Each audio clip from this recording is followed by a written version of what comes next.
Olá, como estamos? Estamos todos bem, graças ao nosso bom Deus, né? Bom, hoje eu quero falar sobre batalha espiritual, vida espiritual. Não é nem batalha, é a vida espiritual.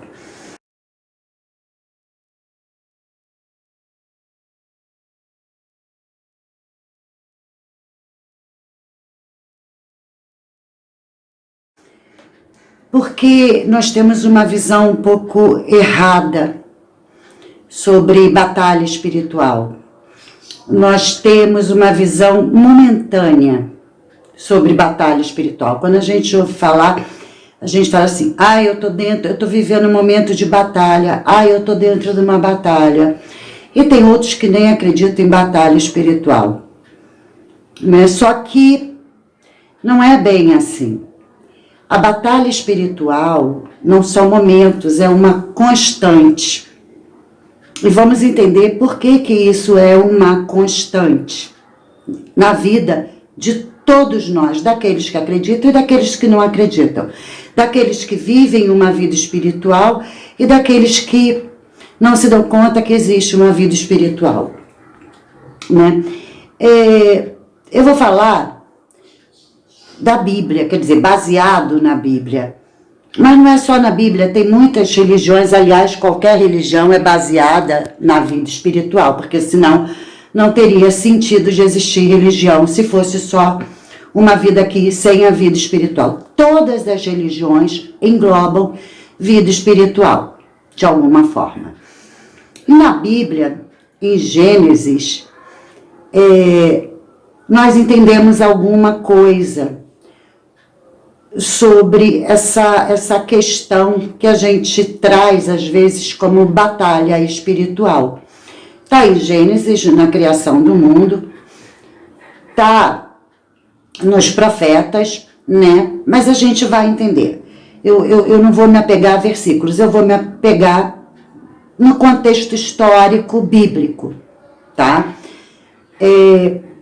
Na criação do mundo, Deus foi elaborando, né,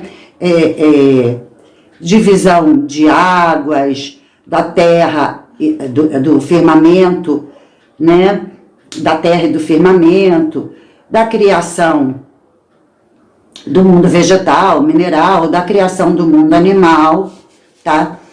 E a gente lê, às vezes Deus fala assim: façamos. Né, façamos. Então ele não estava sozinho, né? E a gente vê em todo o contexto que ele estava realmente. Deus não é um ser sozinho. Deus é o elemento único de toda a criação universal. Ele é o ser supremo desse momento de criação universal e não só da Terra. Mas ele nunca foi sozinho, ele é o Supremo, mas para ele ser o Supremo, tem hierarquias abaixo dele, sempre abaixo dele, né? E nós entendemos no mundo cristão como anjos, né? E ao entender que são anjos, né? Aí a gente divide em hierarquias de novo: serafim, querubim, tronos e etc., até chegar a arcanjos, anjos, até chegar na parte mais baixa da hierarquia, que são realmente os anjos.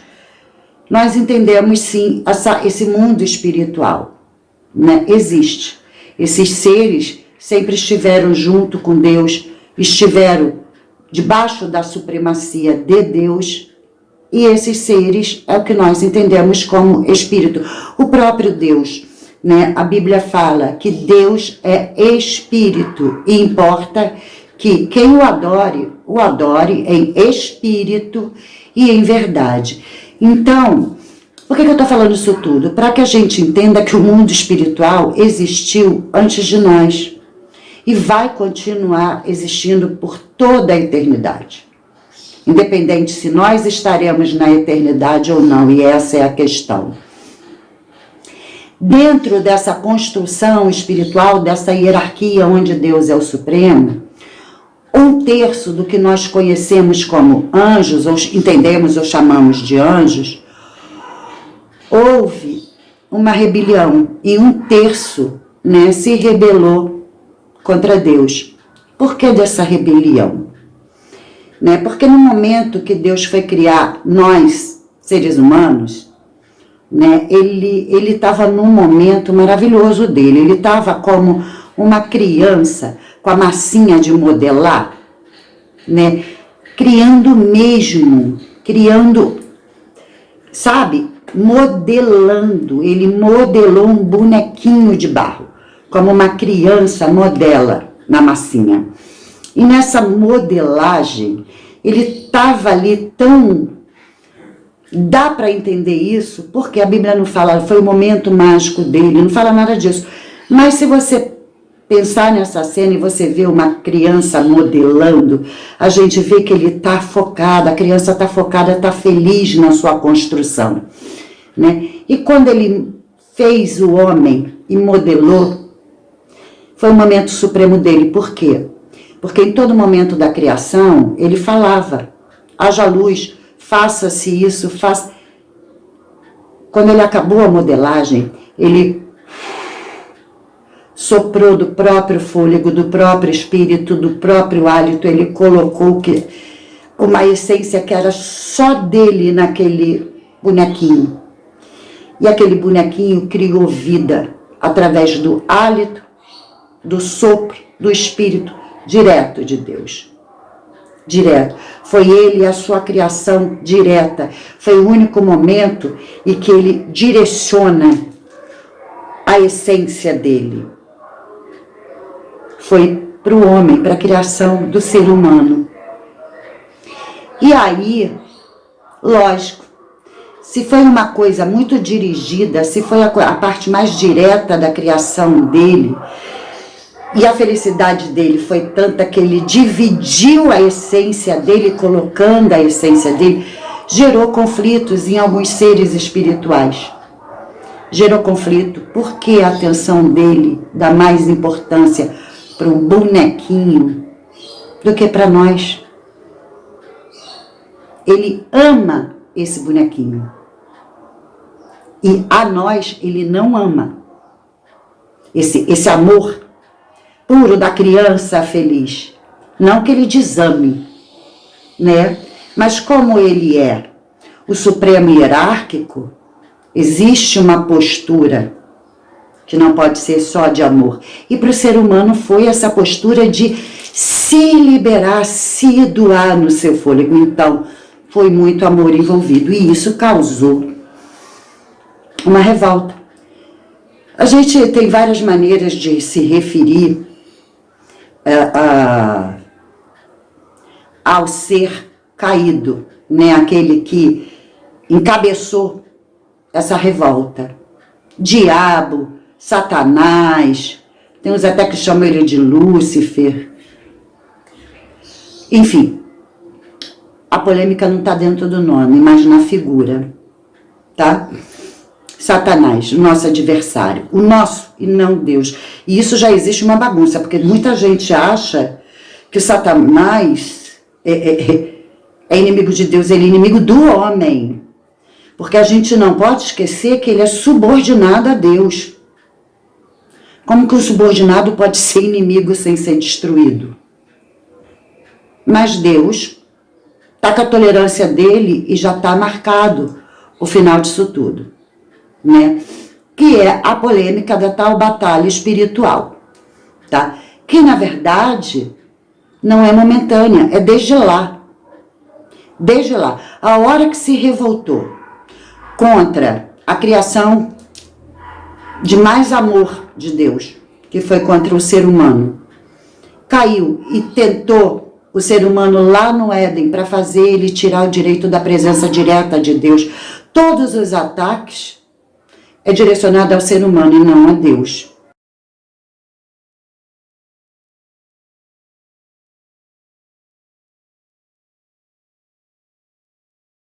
A nós, tá? E a gente tem que entender que esses ataques ele usa os subordinados dele, que é 1/3, tem 2/3.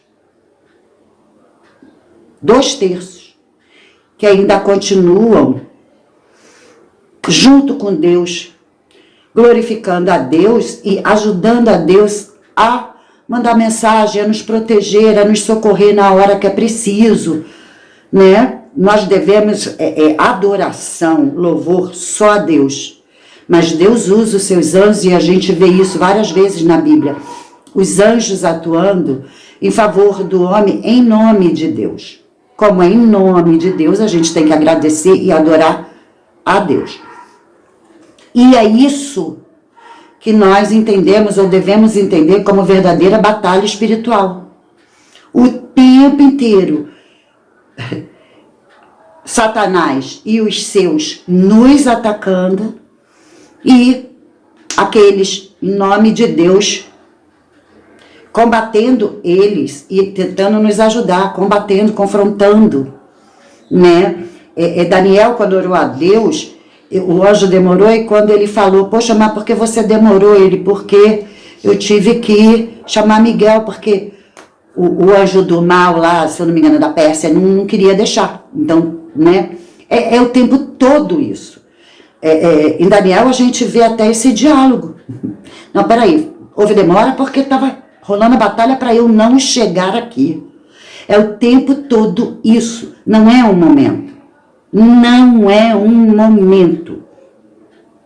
Não é. Enquanto não houver o final definitivo, é constante na nossa vida. E aí a gente tem que pensar uma coisa.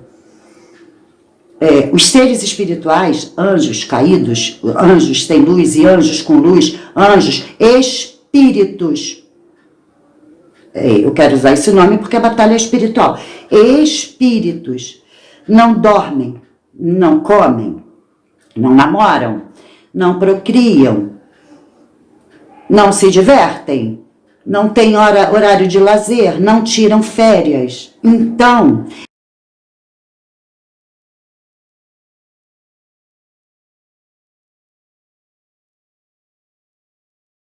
é 24 horas por dia. Um lado atacando, outro lado tentando defender e socorrendo. É 24 horas por dia. 24 horas por dia em cima do quê? Daquele que recebeu o fôlego de Deus, o sopro de Deus, a essência de Deus. Nós. Então, eles têm o tempo inteiro de atividade sem precisar parar para dormir, para comer. Nós temos que parar para dormir, parar para comer, parar para trabalhar, parar para ter lazer. E por isso a gente fica disperso nessa atividade. O mundo espiritual é muito mais ativo do que o nosso. Porque não para. Não para. E quantas das vezes, ou na maior parte das vezes, por tudo isso que nós temos que viver enquanto humanos, dormir, comer, ter lazer, trabalhar, a gente fica disperso. A gente não se dá conta. Só em alguns momentos, quando o negócio piora, aí que a gente fala, estamos numa batalha. Não. Nós estamos numa batalha constante. Só que, por conta da nossa vida e percepção limitada humana, a gente só presta atenção de vez em quando presta. Né? E por que eu estou falando disso tudo? Primeiro que é necessário para que a gente fique mais esperto. Mas o que me trouxe esse assunto? Bom, começou lá com a história do carnaval. Baby Consuelo, Ivete Sangalo. Ali, se a gente tirar as famosas, se a gente não soubesse duas estranhas, que não fosse Baby Consuelo e Ivete, e falasse isso, tem tanto trio elétrico que a gente não sabe de quem é, não sabe, a gente vai seguindo, até que vem os famosos. Então faz de conta que 2 trios se encontraram com não famosas, e aconteceu aquele embate. A gente pausa, respira e pensa. Forma errada, forma certa, uma voz se levantou em nome de Deus. Uma voz se levantou em nome de Deus.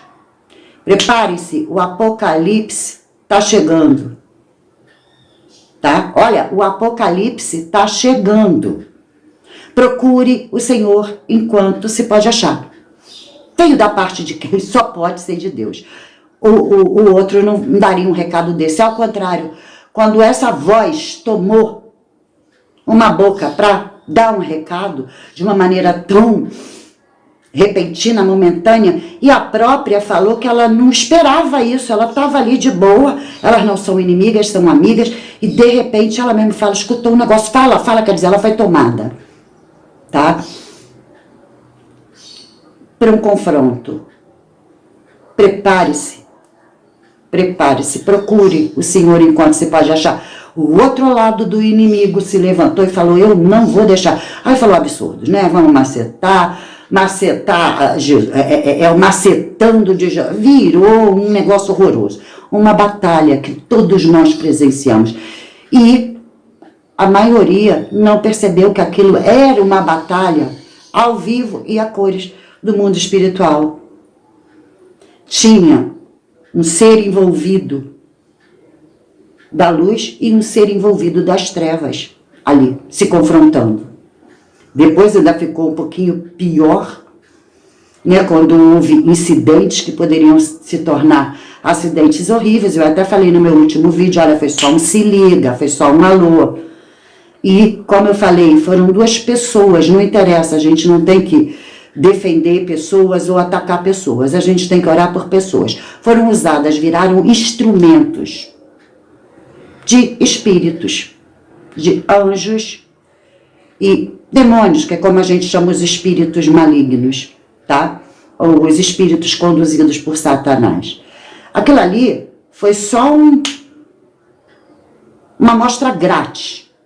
Foi uma amostra grátis, porque isso é o tempo todo, sem que nós nos demos conta, que é o tempo todo. E aí, eu queria que a gente lembrasse,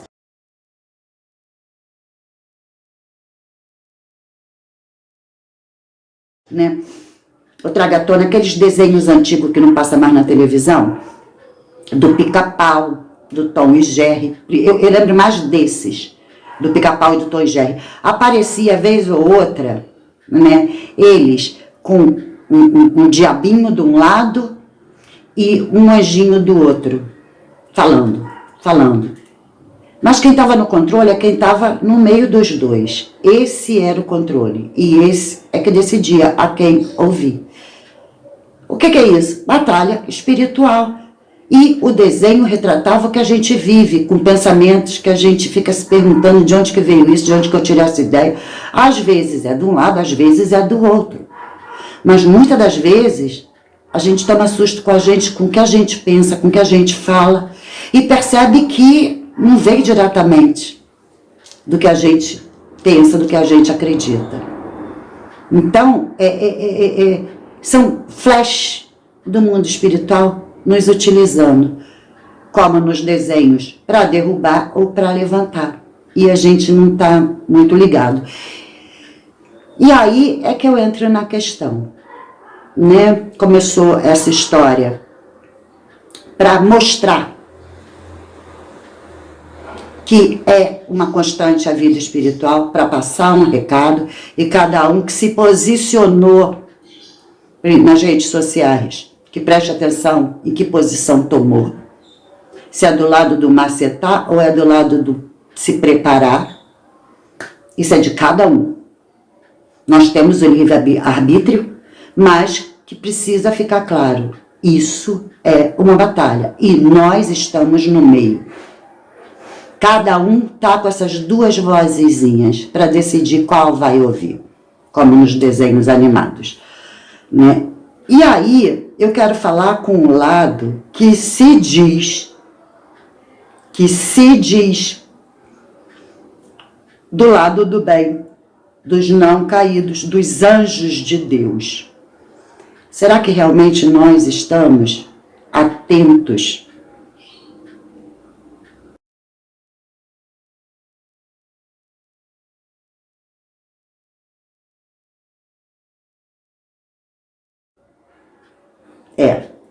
Eu quero trazer Jonas, o profeta Jonas, né? A história do profeta era muito interessante porque... E por que eu lembrei dele? Por causa da Baby, né? Que era improvável aquilo tudo, porque Todo mundo falou assim da Baby. Mas no carnaval, num trio elétrico, cantando música de carnaval, e tarará, tarará, e... Senta o cacete, né? Mas quem quer estar no carnaval para pregar no carnaval? Não, isso não se faz.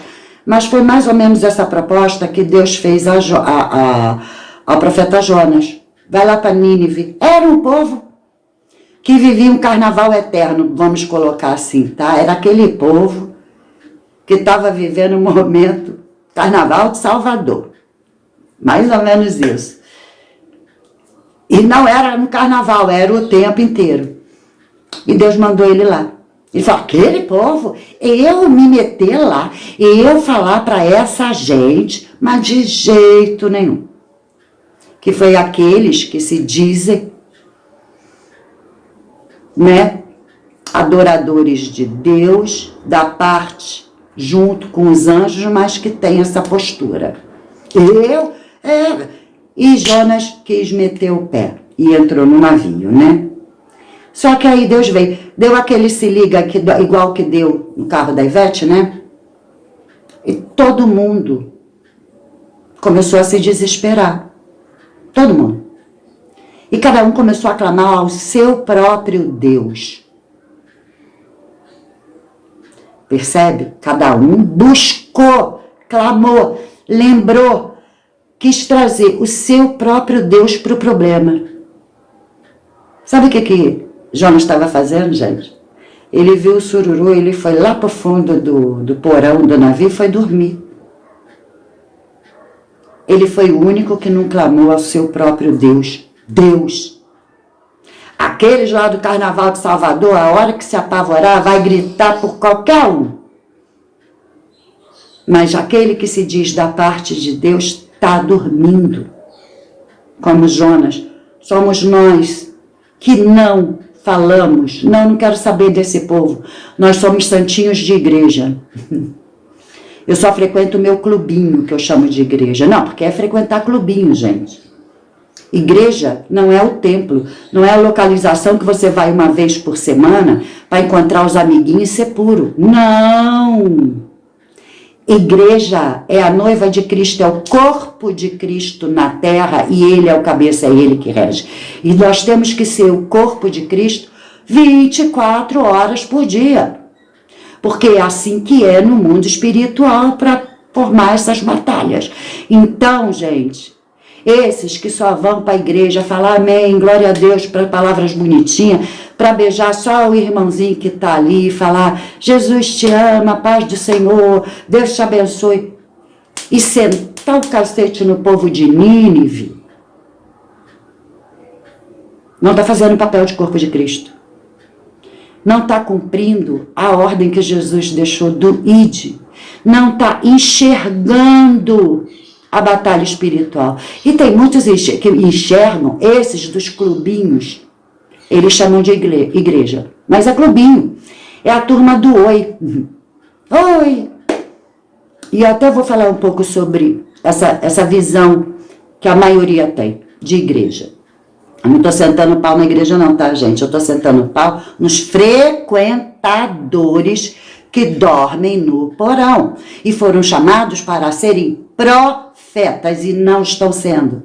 Foram escolhidos para serem o corpo de Cristo e não estão sendo. Foram designados para ter Cristo como cabeça e não estão fazendo isso. Tá? Infelizmente, vamos abrir o coração, vamos ser bem sinceros. Seja qual igreja for.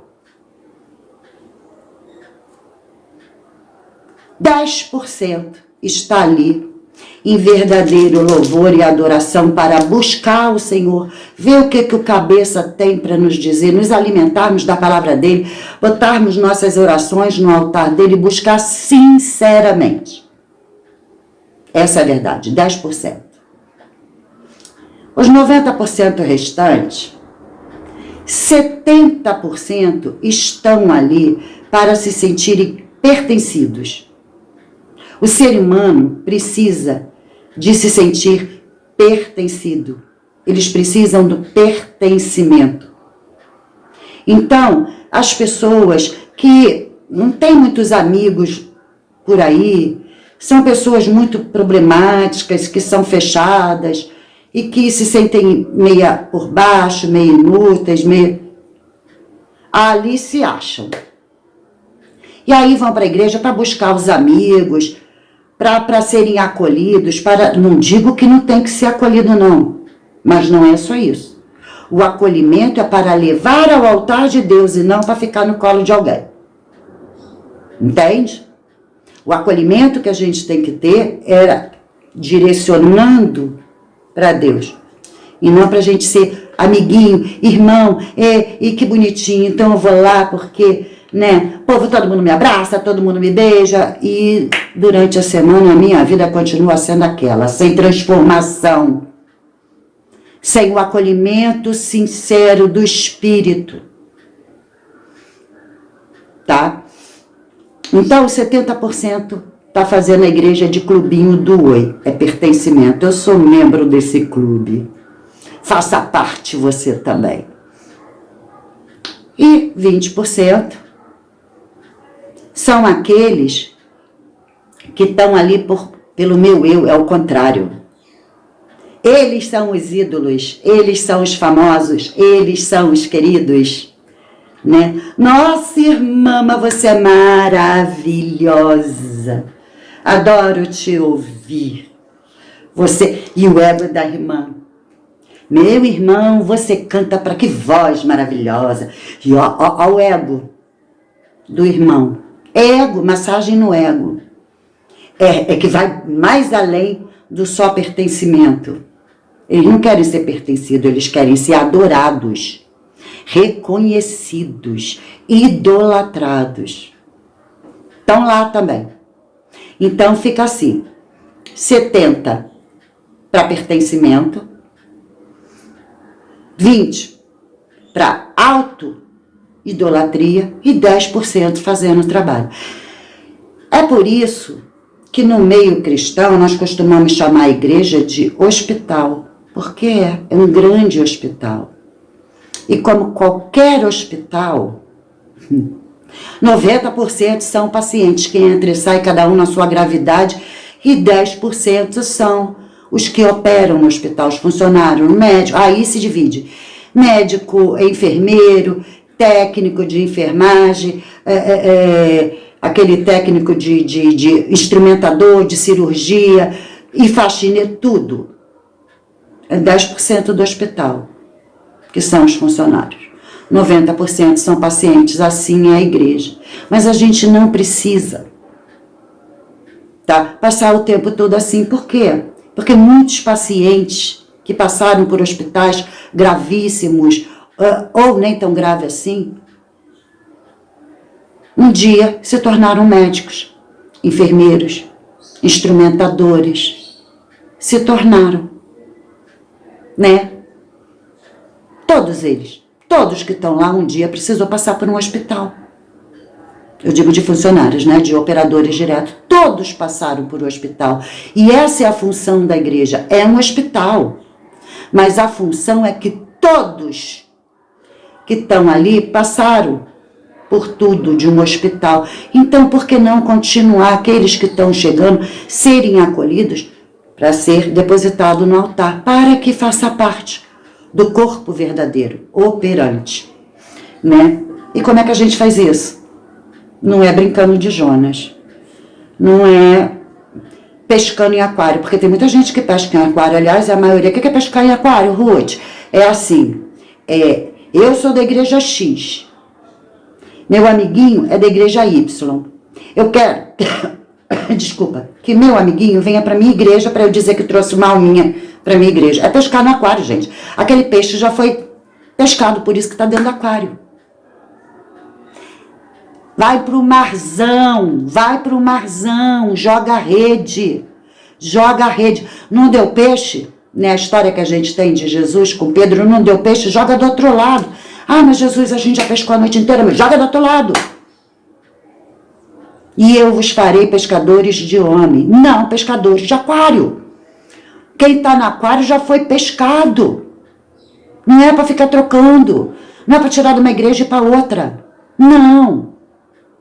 É para estar Até num trio elétrico no Carnaval de Salvador, gente.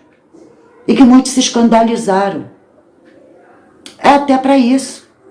É para ser Jonas. É para pregar em Nínive. Em Nínive. Não é na sinagoga. Não é na sinagoga. E nós estamos sendo Jonas. Que é a maior prova disso, gente? Eu vou mostrar um negocinho para vocês.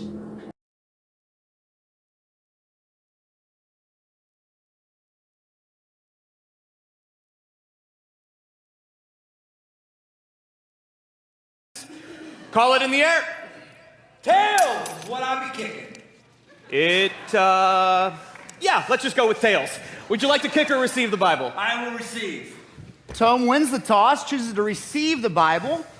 Patterson back with the kick. Oh my goodness! Is that a touchback? Can you even get a touchback? First time in 18 years there's a touchback for the kickoff. Super Bowl. Então, a pastora, parece que é no Super Bowl, sei lá, nos Estados Unidos, chutou a Bíblia. Uma referência a futebol do Super Bowl que está acontecendo lá, aquele futebol americano. Chutou a Bíblia.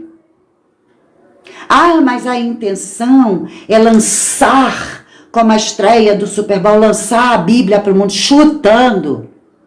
Oh, meu pai. Há muitos anos atrás, quando um pastor aí da Igreja Universal chutou a imagem da Nossa Senhora da Aparecida, meu pai teve um auê danado. E agora, pastoras, eu nem gosto desse termo, gente, para mim não existiria, mas aí é um problema meu. Chutou, mas não com a visão ofensiva. É ofensivo chutar a palavra de Deus, mas nem de brincadeira. Porque se a gente achar que a visão dela, na ideia dela, é porque não era uma coisa ruim, era uma coisa que tinha a ver, tinha uma lógica, chutar a Bíblia para uma função do bem, a gente tem que aceitar o macetar da Ivete. Porque na visão dela, macetar e impedir e não deixar também era para o bem da cabeça dela. Por quê? Porque os Jonas estão dormindo. Nós. E nós não enxergamos batalha espiritual 24 horas por dia. E nós não somos agentes 24 horas por dia. Na maior parte do tempo, nós somos Jonas.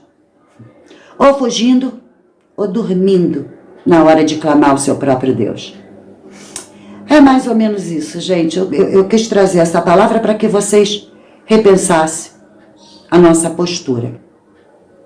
Tá bom? Repensássemos que não, batalha espiritual não é uma coisa que acontece, não. Desde que Deus nos modelou e nos deu o fôlego da vida, nós estamos 24 horas por dia em batalha espiritual, sim. E é por isso que o apóstolo Paulo nos orienta a nos revestirmos com as armaduras de Deus. Se é para estarmos o tempo todo revestidos com a armadura de Deus, é porque as batalhas espirituais é 24 horas por dia e o mundo espiritual não descansa. E antes do final do Apocalipse, sabe quem perde a batalha e lascou-se e vai com eles quando chegou o Apocalipse lá para a derrota geral? Somos nós.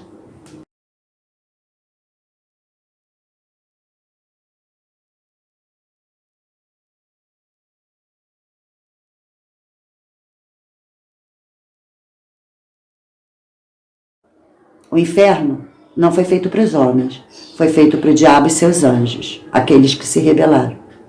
Mas, por conta do nosso livre-arbítrio e de dar voz, de dar ouvidos à vozinha errada, tem esse destino também, infelizmente. Está na hora de acordar, né? É isso aí, gente. Procure ao Senhor enquanto se pode achar. Invocai-o enquanto há tempo. Tá bom? Reflitam, fiquem com Deus. Um beijo no coração de vocês e até a próxima.